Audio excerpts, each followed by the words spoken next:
술람 여인. 예, 또 뭐가 있을까요? 아가서 하면.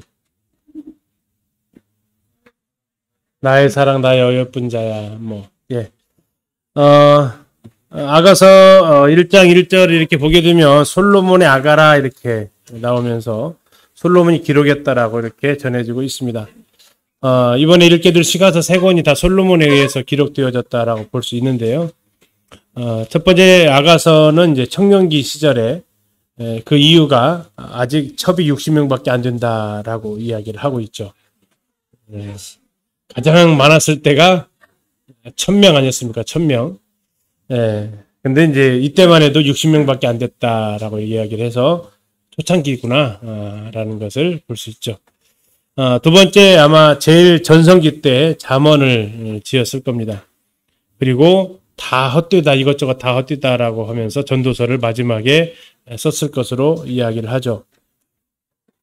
아까 말씀드린 대로 초기에 지었다라는 것이 바로 아가서 6장 8절에 왕비가 60이고 후궁이 80밖에 안 됐다. 다 합쳐서 140명이니까 얼마 안 되죠. 그렇죠? 1000명에 비하니까. 예. 그래서 초창기이다. 예. 왕상에 열왕기상에 보니까 그가 후궁이 700명이고 첩이 300명, 도합 1000명이었던 1000명까지 갔었던 사람이기 때문에 그때만 해도 뭐 넓었죠. 어떻게 왕비 60에 후궁 80 형제님들 행복해 보이세요? 바로 옆에 자매님 앉아 계셔서 좀 힘드는가요? 네. 전혀 행복해 보이지 않죠. 여기에서 사랑해서 결혼한 게 몇 건이 될까요? 정말 사랑해서 결혼한 결혼이 140명 중에 아마 없을걸요. 뭐 이때만 해도 이렇게 얼굴 보고 결혼하던 시대가 아니니까 흔히 말하는 경략 결혼을 해야만 했던 시대입니다. 이 140명의 여인을 거느리고 있지만 그가 사랑한 여인은 없었고, 그런데 아가서가 바로 그 한 사람, 사랑한 여인, 그 이야기다라는 겁니다. 그렇다면 그에게 있어서 이 술람 여인이 어떠한 여인이었는가 생각해 볼 수 있을 겁니다. 늘 원하지 않는 결혼을 했지만 이 아가서의 배경으로 하면 어느 날 들판을 거닐다가 눈에 띈 한 여인. 근데 그 여인이 뭐 백인처럼 뽀얀 여인도 아니고 까무잡잡한 뭐 개다리 장막이라고 표현하는 거 보니까 상당히 햇빛에 많이 노출되어져서 기미도 좀 있었을 것 같아요. 그렇죠? 지금처럼 뭐 이렇게 선크림도 없었을 거니까. 그런데도 그렇게 그녀가 눈에 들어왔던 여인. 그러면서 이제 사랑에 빠지는 어떤 그런 노래. 솔로몬이 1005편의 시를 지었다라고 이야기합니다. 1005편의 노래를 지었다라고 하는데요. 그 중에 한 편이 바로 이 아가서입니다.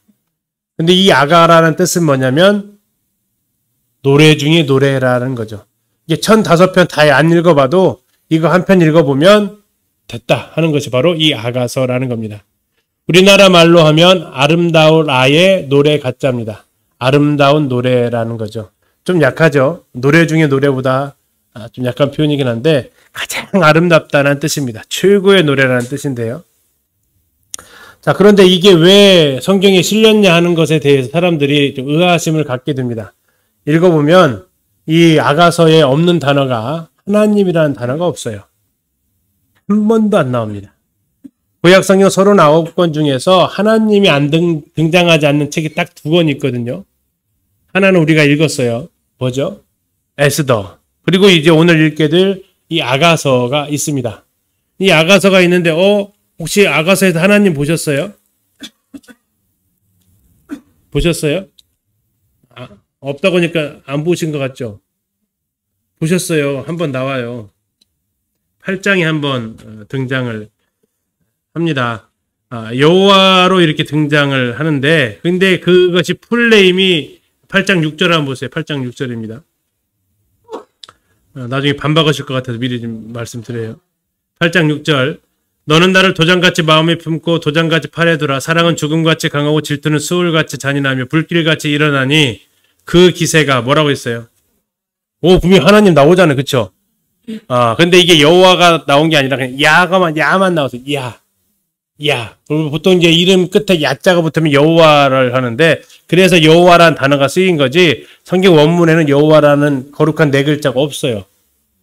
예. 그래서 이것은 이제 더 조금 약간 추가해서 여호와, 이제 이렇게 예레미야 이거 다 여호와라고 했잖아요. 다니엘 그러면 하나님이라겠고 여기 야자가 쓰면서 여호와라고 이렇게 붙여진 거지. 예. 흔히 히브리 사람들이 이스라엘 사람들이 못 읽는 거룩한 네 글자가 쓰여지지 않았다라는 겁니다. 그래서 이 아가서가 하나님이 한 번도 쓰여지지 않은 책이다라는 거죠. 그런데 왜 이게 우리가 읽어야 될 성경이냐라는 거죠. 이스라엘 사람들은 그럼 이걸 언제 읽느냐? 그들에게 있어서 이 아가서는요. 왜 그럴까요? 예. 이 아가서를 언제 읽냐면 그들은 6월절 날에 아가서를 읽습니다. 무슨 절기요? 6월절. 6월절하고 아가서가 어울려요, 안 어울려요? 안 어울려요?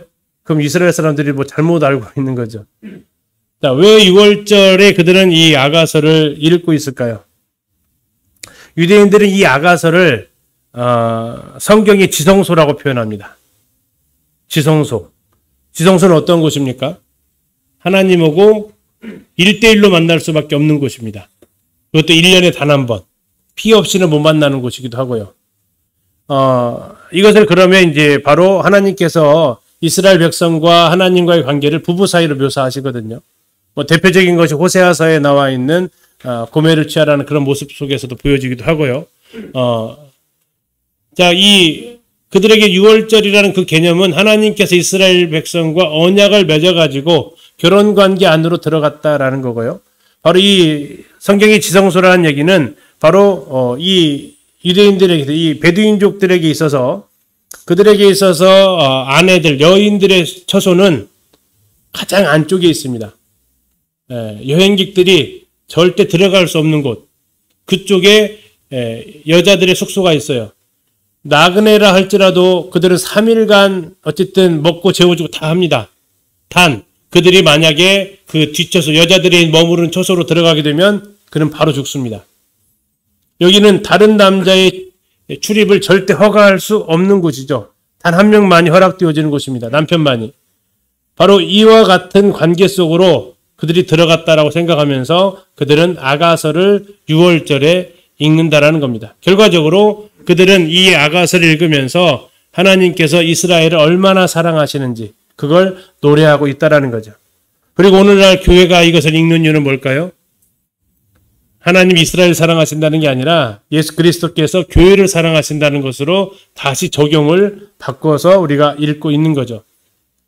그래서 우리가 아가서를 하게 되면 바로 그 이야기를 듣게 되는 겁니다. 또 하나 이 아가서는 아까 하셨던 대로 그 내용 이외에는 거의 강단에서 설교되어지지 않습니다. 나의 사랑 나의 어여쁜 자야 뭐 일어나 함께 가자 뭐 그 정도. 또 가끔씩 여자 가운데 내 사랑은 가시나무 가운데 백합화 같고 남자들 가운데 나의 사랑한 사람은 숲을 가운데 사과나무 같다. 뭐 이 정도 표현 정도 합니다. 그리고 나머지는 저 8장 가서 사랑은 죽음같이 강하고 그 정도 인용을 하고요.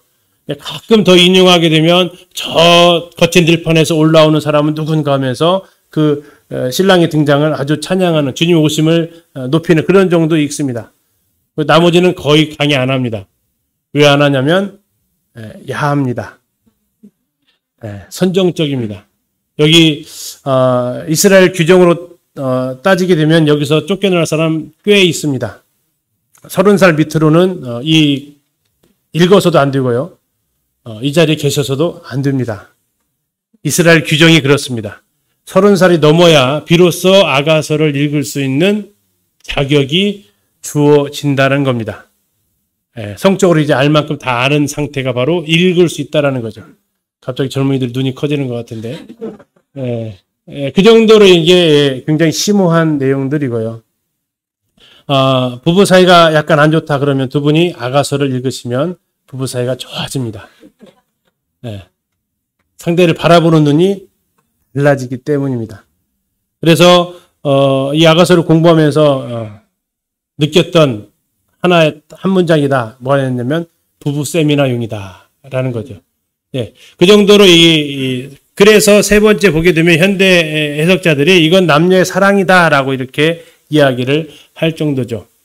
그러나 이제 이것을 단순히 그렇게 남녀의 사랑을 노래하기 위해서 성경 속에 집어넣었다. 우리가 그것을 용납하기는 좀 어렵고요. 바로 하나님의 우리를 향한 그 사랑을 노래하기 위함이다라는 겁니다. 자, 근데 이제 이 아가서의 문제가 이거보다 더 큰 게 뭐냐면 이 아가서가 누구에 대한 이야기냐라는 아가서에 대한 견해가 있습니다. 대표적인 것은 솔로몬과 술람미 여인의 사랑 이야기입니다. 자, 이제 이 아가서에 등장하는 사람이 몇 명이냐에 따라서 이렇게 약간 달라지는데요. 자, 이것은 두 명이 등장한다라는 겁니다. 솔로몬과 술람미 여인. 근데 여기에 나와 있는 이 솔로몬이라는 이 사람은 이게 어쨌든 왕족은 왕족입니다. 그가 이제 술람미 사람들의 지방에, 술람미는 갈릴리 그쪽에 수넴이라고 생각하시면 됩니다. 수넴 지역에. 그쪽에 이제 포도원을 가지고 있고, 물론 뭐 술람미가 예루살렘이다 이렇게 표현하기도 하는데, 보편적으로는 술람미 쪽, 수넴 쪽으로 많이 봅니다. 이제 그녀가 일하고 있는 포도원을 방문하게 됩니다. 그리고 그가 이제 지나가면서 그 여인을 발견하게 되고, 그 여인의 아름다움을 반해서 그 여인을 뭐해요? 이렇게 왕궁으로 데려가는 이야기입니다. 자, 똑같이 두 명이 나오는 또 다른 버전이 있습니다. 이것도 이제 솔로몬하고 술람미 여인의 사랑 이야기인데요. 이 이야기는 이제 아이언사이드가 주장하는 이야기입니다. 가난한 가정의 한 소녀가 포도원에서 일했습니다. 그 포도원은 솔로몬에게 속한 것이었고요. 솔로몬이 쉽게 해서 위탁 경영을 한 거죠. 젊은 목자인 그는 이 소녀를 만나 솔로몬은 이 술람미 여인과 사랑을 빠지게 되는 거고요. 애인이 된 이 목자는 돌아올 것을 기억하면서 떠납니다. 이 돌아올 것을 기억한다라는 것, 떠난다는 게 바로 솔로몬이라는 겁니다. 이방원과 춘향이 생각하시면 비슷해집니다. 자, 오랫동안 기다리면서 소녀가 낙심하고 있었습니다. 왜요? 안 오는 거죠. 자, 왜 안 왔을까요? 이방원이란다. 이몽룡이가 왜 안 왔을까요? 이몽룡이 왜 안 왔어요? 과거 급제하고 환희라고 안 왔잖아요. 솔로몬이 왜 늦게 와요? 왕이 되고 즉위시가하고 그 철연이라고. 그런데 기다리던 님이 안 와요. 그런데 어느 순간에 솔로몬이 자기를 데리러 왔다라는 겁니다. 그때의 이 여인의 감격이 어떠할까요? 예, 너무나도 기뻤겠죠. 이 이제 3장에 나오는 올라오는 신랑의 모습을 표현하는 그런 표현들이 이제 그런 상황과 연결이 되어지는 겁니다. 그러면서 둘이 이제 예루살렘에 가서 행복하게 살았다. 근데 그동안 너무 많이 헤어져 있다 보니까, 분명히 옆에 있을 것 같은데 깨어보면 옆에 없고, 그래서 이제 꿈속에서 막 헤매고 다니는 겁니다. 내 사랑아 어딨냐고 하는데, 일어나 보니 또 꿈이었고, 뭐 이런 내용들이 쭉 연결되어진다라고 쭉 그 뒷부분은 이제 이야기를 합니다. 자, 세 번째는요, 등장인물이 3명입니다. 3명. 이게 이제 약간 조금 더 드라마틱합니다. 이 3명인 이유는 뭐냐면, 원래 이 술람미 여인하고 목동하고 서로 사랑을 하고 있었어요. 근데 솔로몬이 지나가다가 이 여인의 아름다움을 보고 이 여인을 아내로 삼고자 합니다. 자, 왕이 여인으로 아내로 삼고자 한다면 불가능해요? 가능해요? 예, 다 가능합니다. 예, 다 가능해요. 그래서 데려옵니다. 근데 이 여인의 마음은요? 예, 그 목동에 대한 사랑으로 계속해서 가 있는 거죠. 아무리 좋은 것 먹여주고 좋은 옷 입혀줘도 마음은 따를 수 없었던 거죠. 자, 그런데 솔로몬은 자꾸 회유합니다. 이거 봐라. 이것도 얼마나 좋냐. 또 주변에 있는 시녀들은 뭐라고 할까요? 이것이 배부른 소리 한다. 네가 왕의 눈에 드는 게 얼마나 귀한 건지 모르냐 하면서 그 촌뜨기가 뭐가 좋다고 네가 지금 그렇게 난리냐 하면서 얘기했는데, 그래도 이 여인은 절대 굽히지 않습니다. 아니야, 나는 돌아갈 거야. 거기에 내 사랑하는 사람이 있어. 하면서 이 정죄를 이야기를 합니다. 그러면 그것을 보는 솔로몬은 어땠을까요? 마음이 아팠겠죠. 그래서 온갖 회유책을 했지만 결과적으로 집니다. 그래서 여인을 다시 돌려보내줘요. 그리고 나서 여인이 이야기를 하는 거죠. 사랑이 이렇게 힘이 세요. 무엇으로도 사랑을 살려면 창피를 당하게 돼요. 이렇게 이야기를 합니다. 근데 이것의 가장 큰 단점은 뭐냐면 솔로몬이 자신의 이야기를 쓰는데 자기를 뭐로 표현한 거죠? 파렴치한으로 표현한 거죠. 남의 사랑을 빼앗으려는 사람. 이렇게 되어지면 이게 지금 이제 맥도날드 형제님의 신자주석에 나와 있는 해석 방식입니다. 근데 이렇게 했을 때 가장 큰 문제점은 뭐예요? 자기가 자기 이야기를 쓰는데 그렇게 파렴치한으로 썼겠느냐 솔로몬이 하는 거죠. 그런데 이게 가능성 있는 것으로 돌리려면 뭐냐면 이것은 솔로몬이 경험담이 아니고 솔로몬이 지은 하나의 이야기다라고 하면 가능해지죠. 자, 이 어떤 스토리인지 이해가세요? 등장하는 인물이 둘이냐 셋이냐에 따라서 달라진다라는 겁니다. 둘이었을 때 솔로몬과 술람 여인의 그 사랑 이야기인데 정말 첫사랑처럼 데려온 거냐 아니면 그녀를 갖다가 이렇게 이몽룡이처럼 사귀다가 갑자기 솔로몬이 왕위로 즉위를 하잖아요. 솔로몬도 뭐 별로 생각 안 했다가 그러면서 갑자기 두고 떠나온 여인처럼 나오는 거냐. 세 명이었을 때 왕이 정말로 강압적으로 여인을 뺏으려고 했던 이야기냐 아니면 솔로몬이 제3자의 시점에서 이 장면을 보고 그 아름다운 이야기를 기록을 한 거냐 하는 그래서 성도님들의 선택은 1, 2, 3, 4에서 몇 번? 모르겠죠. 이제 오늘 지금 이제 아가서를 이제 한번 읽어 볼 거예요. 아가서를 읽는데 한 번도 안 읽어본 방식으로 읽어 보실 거고요. 개역 개정으로 읽지 않을 겁니다. 그 이유는 개역 개정은 이게 누가 한 말인지를 도대체가 모르게 해놨습니다. 알 수가 없어요. 그런데 오늘 읽으려고 하는 것은 세번역 버전입니다. 세번역 성경에는 이렇게 가로쳐지고 이름이 나와 있어요. 여자, 다음에 친구들, 여자. 이건 이제 공동 번역입니다. 신부, 합창단, 신부.